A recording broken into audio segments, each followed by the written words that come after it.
So I already talked a little bit about the Exa in my other video. Since then, I got a waist level viewfinder for it so that I could use it. Flips up like that. There's a magnifying loop in here,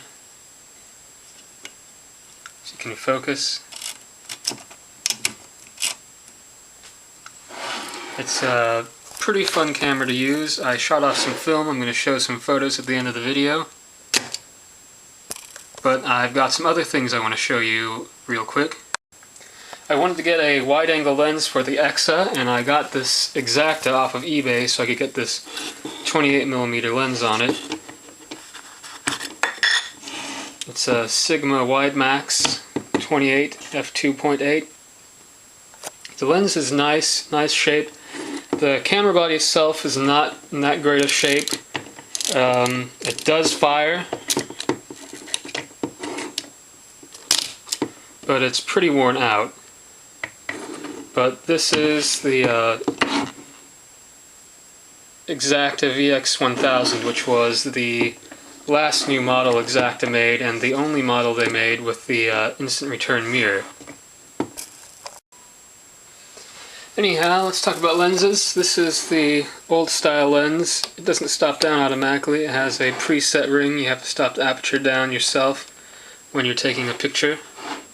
This one has an auto diaphragm. When you press this button, the diaphragm stops down automatically. There's a button here that's connected to the aperture.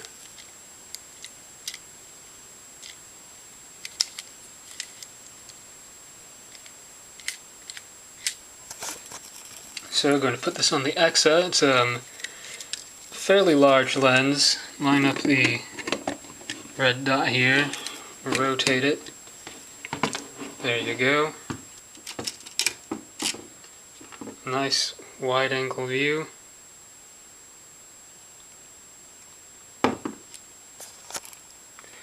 Focus this down to a little bit less than a foot.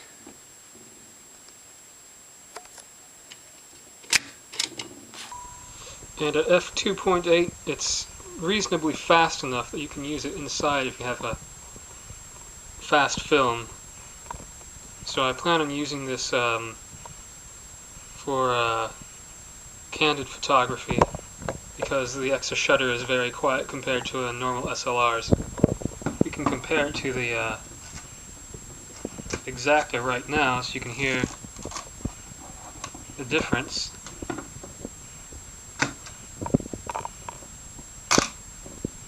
Anyway, that's all I want to talk about with the Exa, with the new finder and the new lens. I'm looking forward to using them, and we're going to have some photos I took, a test roll using the other lens, the Ludwig Meritar.